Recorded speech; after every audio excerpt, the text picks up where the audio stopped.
I was 15 when my world fell apart. It started with a simple accusation. My father's cherished collection of antique coins had a few missing pieces, and all eyes turned to me. My parents, John and Mary, didn't even ask for an explanation. The verdict was immediate: I was the thief. It didn't matter how much I protested, how many tears I shed, or how loudly I swore my innocence. My words fell on deaf ears.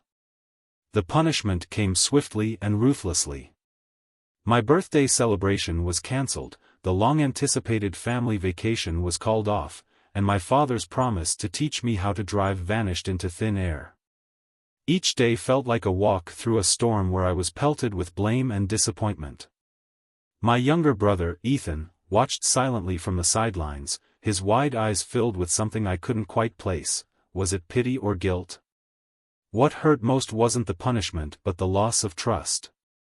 My parents started locking up their valuables. They whispered to each other when they thought I wasn't listening, their voices tinged with suspicion. Friends who visited me sensed the tension, their parents suddenly hesitant to let their kids come over. I was marked, not just within my family but outside of it. I became the black sheep, the outcast in a home that once felt like my sanctuary. My attempts to prove my innocence only made things worse.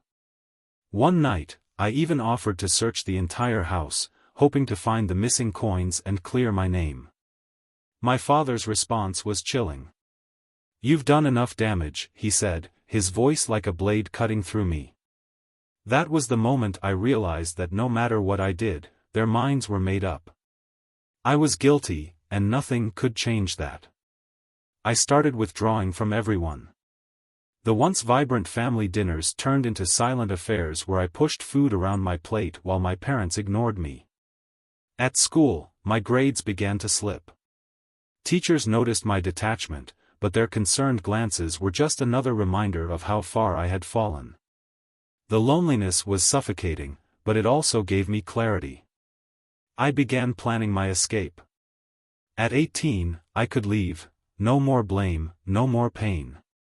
It became my mantra, the thought that kept me going during those dark days. I started saving every penny I could, picking up odd jobs after school and during weekends. The goal was simple: freedom. And when the day came, I'd walk out of that house and never look back. Looking back, it's almost ironic how quickly things escalated, how a single accusation could shatter a family. But at 15, I didn't have the wisdom or the strength to fight back. All I had were my dreams of a life where I could finally breathe again. The day I turned 18, I packed my bags and left the house I no longer recognized as home. I didn't say goodbye, there was no one to say it to. The tension had grown so thick over the years that I doubted my parents would notice my absence right away. It felt like I was slipping away into the night, shedding the weight of 1,000 accusations. Starting over was harder than I'd imagined. My savings from odd jobs barely lasted a few months. I found myself in a small, dingy apartment on the edge of town, with peeling wallpaper and a leaky faucet that dripped incessantly, as if mocking me. But it was mine. For the first time, I felt a sliver of freedom, even if it came wrapped in the harsh realities of adulthood. I took on multiple jobs to make ends meet: a barista in the mornings, a delivery driver in the afternoons, and a stock clerk at night. The days blurred into each other, an endless cycle of work and exhaustion. Yet, amidst the chaos, I felt alive. No one looked at me with suspicion. No one whispered behind my back. For the first time in years, I was just Alex, another young adult trying to figure things out. Over time, I started to build a life. I made friends at the coffee shop, people who didn't know my past and didn't care. They accepted me for who I was, not for who I had been accused of being. We'd spend weekends exploring the city, laughing over cheap diner food, and dreaming about better futures. It was a small comfort, but it meant everything to me. Despite my efforts to move on, the past had a way of creeping back in. Every now and then, I'd catch myself wondering about my family. Did they miss me? Did they regret pushing me away? I'd silence those thoughts quickly, reminding myself of the pain they'd caused. Still, there were nights when I'd dream about the home I'd left behind, waking up with a hollow ache in my chest. 5 years passed in what felt like the blink of an eye. I'd managed to climb the ranks at the coffee shop, becoming a manager. My apartment was still small, but it was cozy now, filled with little touches that made it feel like home. Pictures of friends adorned the walls, and the leaky faucet had long since been fixed. Life wasn't perfect, but it was mine, and that was enough. Then, one afternoon, I got a call from an unknown number. I ignored it at first, assuming it was spam. But the calls kept coming. On the third ring, I finally picked up, irritation lacing my voice. "Who is this?" "Alex?" "It's Ethan." His voice was cautious, almost pleading. My heart sank. I hadn't heard from my brother in years, and now he was calling out of the blue. "How did you get my number?" I demanded. "Mom gave it to me," he admitted. "She's been worried about you." I rolled my eyes, the old anger bubbling up again. "What do you want?" Ethan hesitated, and for a moment, I considered hanging up. But then he said something that stopped me cold. "I need to see you. It's important." Against my better judgment, I agreed to meet him the next day at a nearby park. When he arrived, I barely recognized him. He looked older, worn down by life in a way I hadn't expected. His hands fidgeted nervously as he sat across from me on a weathered bench. "I've been carrying this for too long," he began. "I was the one who took the coins." The confession hit me like a freight train. For years, I'd dreamed of this moment, of someone finally admitting the truth. But now that it was here, it felt surreal. "Why are you telling me this now?" I asked, my voice cold. Ethan's gaze dropped to the ground. "Because I can't live with the guilt anymore. And because Mom and Dad know. They found out when I tried to take something else recently. They're the ones who told me to come clean." The words stung more than I'd expected. So this wasn't about me, it was about him easing his conscience, about our parents trying to patch up their fractured family. I let out a bitter laugh. "And what do you expect me to do with this? Forgive you? Pretend the last 5 years didn't happen?" "No," he said quietly. "I don't deserve that. But I wanted you to know the truth. And I wanted to say I'm sorry."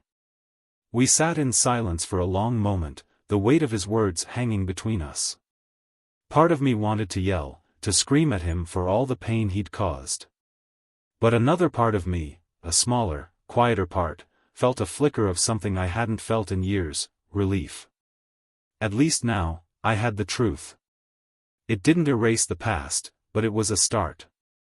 "I need time," I finally said, standing up. Ethan nodded, his eyes glistening with unshed tears. "Take all the time you need," he whispered. Ethan's confession lingered in my mind for days. Each time I thought about it, a fresh wave of emotions would crash over me, anger, relief, confusion. I'd spent so long wondering if anyone in my family would ever care enough to tell me the truth, and now that they had, I wasn't sure what to do with it. A week later, I received an envelope in the mail. There was no return address, but the handwriting was unmistakable, my father's bold, precise script. My heart raced as I tore it open, half expecting some formal plea for forgiveness or another excuse to justify their actions. Instead, I found a check for $10,000 and a short note. "Alex, we owe you far more than this could ever cover. Please consider this a start, **. I stared at the check, disbelief and fury warring within me. After all these years, after all the pain, did they think money could fix this? It felt like an insult, a bribe to sweep everything under the rug. I shoved the check into a drawer and tried to forget about it, but the gesture gnawed at me. Was it a genuine attempt to make amends, or just another way to assuage their guilt? A few days later, I decided to confront them. For the first time in 5 years, I stepped onto the front porch of the house I'd once called home. The air felt heavy with memories as I rang the doorbell. My mother answered, her face a mix of surprise and relief. "Alex," she breathed, pulling me into a hesitant hug. "I'm so glad you're here." My father appeared in the doorway, his expression unreadable. We sat in the living room, the tension thick as I placed the check on the coffee table. "What is this supposed to mean?" I demanded. My father cleared his throat. "It's not enough, I know. But we wanted to start somewhere. We've made mistakes, Alex." "We've mistakes?" I interrupted, my voice rising. "You didn't just make mistakes. You destroyed my life. You let me take the blame for something I didn't do, and you never even gave me a chance to defend myself. Do you have any idea what that did to me?" My father's face crumpled, and for the first time in my life, I saw tears in his eyes. "You're right," he said quietly. "There's no excuse for what we did. We failed you as parents, and I'll never forgive myself for that." My mother reached for my hand, her grip trembling. "We're so sorry, Alex. When we found out the truth, it broke us. We've been trying to figure out how to fix this, how to fix us. But we know it's not something we can rush." Their words felt sincere, but sincerity wasn't enough to erase the scars. I stood, the room suddenly feeling too small, too suffocating. "I need more than words," I said, my voice trembling. "I need time. And I need to see that you're willing to do the work to earn back my trust." They nodded, tears streaming down their faces as I walked out the door. It wasn't forgiveness, not yet, but it was a start. I thought that would be the end of it, at least for a while. But life had other plans. A few weeks later, I received a panicked call from my mother. Ethan had been arrested. He'd stolen a neighbor's car and crashed it into a tree while trying to flee the police. My first instinct was to hang up, to tell her it wasn't my problem. But something stopped me. "Is he okay?" I asked, the word surprising even me. "He's not hurt, but he's in a lot of trouble," she said, her voice breaking. "They're talking about pressing charges. Alex, I don't know what to do." Against my better judgment, I found myself at the police station later that day.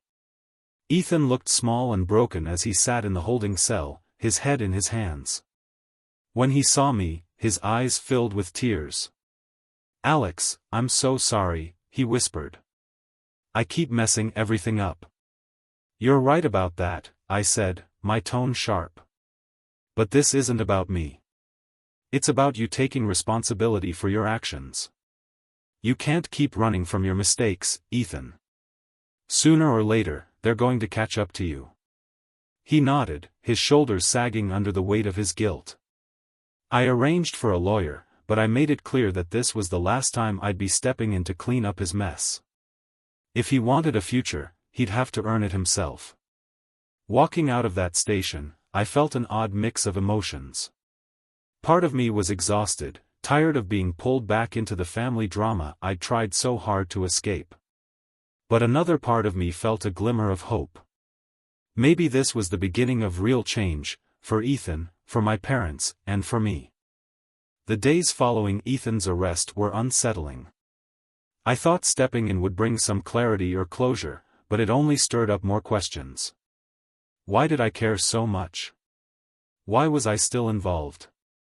I hadn't spoken to my parents since leaving the police station, but I knew the fallout from Ethan's latest mess would land squarely in their laps.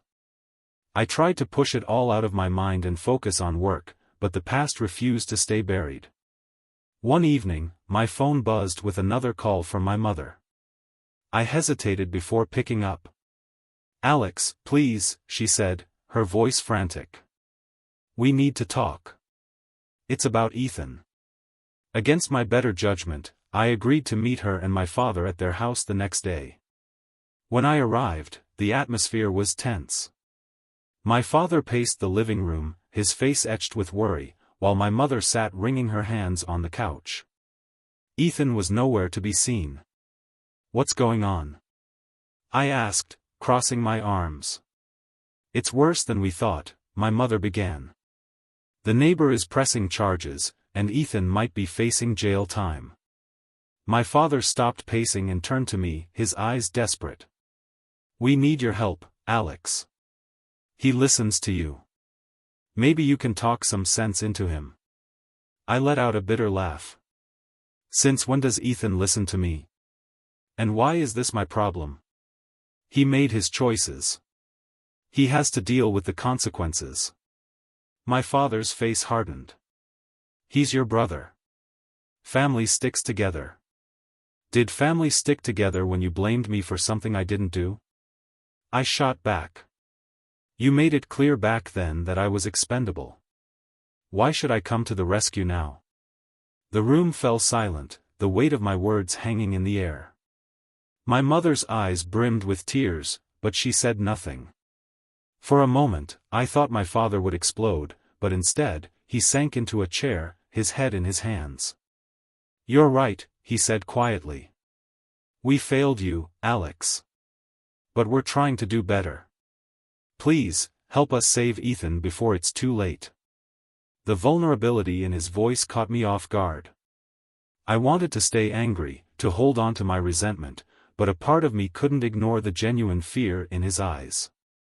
Still, I wasn't ready to let them off the hook so easily. "I'll talk to him," I said finally. "But if he doesn't want to change, that's on him. I'm not cleaning up his messes anymore." Ethan was in his room, a shadow of the confident, mischievous boy I'd grown up with. He looked up as I entered, his face pale and drawn. "Alex," he said softly. "Thanks for coming." "Don't thank me," I replied, sitting on the edge of the bed. "You're in deep this time, Ethan. What were you thinking?" He sighed, running a hand through his hair. "I wasn't. I don't know why I do these things. It's like I'm trying to ruin everything, and I can't stop." "That's not an excuse," I said firmly. "You need to take responsibility for your actions. This isn't just about you anymore. Mom and Dad are at their breaking point, and you're dragging everyone down with you." Ethan's eyes filled with tears. "I don't know how to fix it, Alex. I don't know how to be better." For the first time, I saw the depth of his despair. He wasn't just reckless, he was lost. I thought about the years I'd spent rebuilding my life, the hard lessons I'd learned. Maybe, just maybe, I could help him find his way. "You start by owning up to what you've done," I said. "No more running, no more excuses. If you're serious about changing, I'll be here to help. But you have to put in the work." He nodded, his expression a mix of fear and determination. "I'll try." The conversation felt like a small step forward, but the road ahead was still uncertain. I left the house that night feeling drained, yet oddly hopeful. Maybe this time, things would be different. That hope was short-lived. 2 weeks later, I got a call from Ethan. His voice was panicked, his words tumbling over each other. "Alex, I need you to come to the hospital. It's Mom." The world seemed to tilt beneath me as I raced to the hospital. When I arrived, my father was pacing the waiting room, his face ashen. Ethan sat in a chair, his head in his hands. "What happened?" I demanded. "She collapsed," my father said, his voice shaking.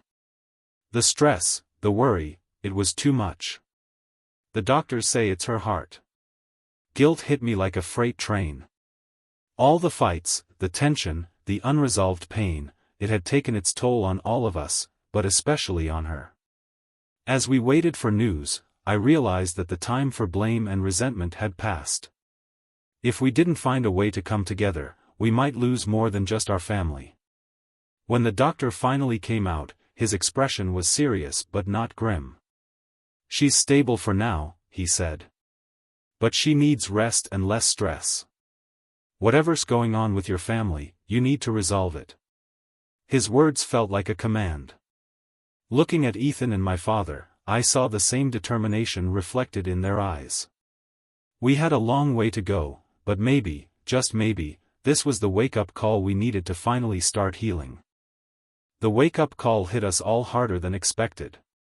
For days, we hovered around my mother's hospital bed, her face pale against the sterile white sheets.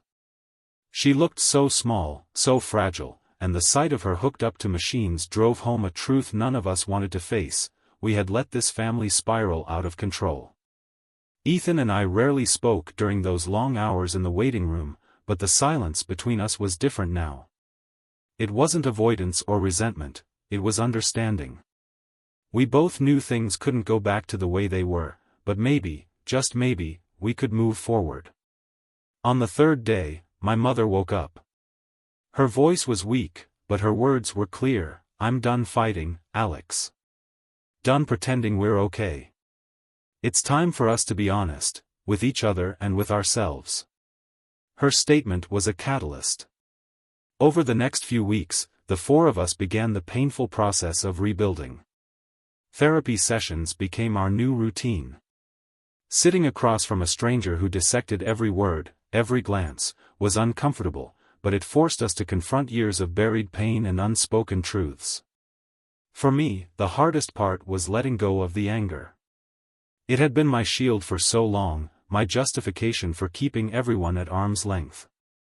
But as I listened to my father's halting apology during one session, watched Ethan's tears as he described his guilt, and saw my mother's quiet determination to mend the broken pieces, I realized that holding on to the past would only chain me to it. Ethan, for his part, began to change in ways I never expected. He enrolled in a community college, taking classes in social work, a decision inspired, he said, by his own mistakes and a desire to help others avoid his path. He even started attending support groups, sharing his story with strangers in rooms where judgment was left at the door. There were setbacks, of course.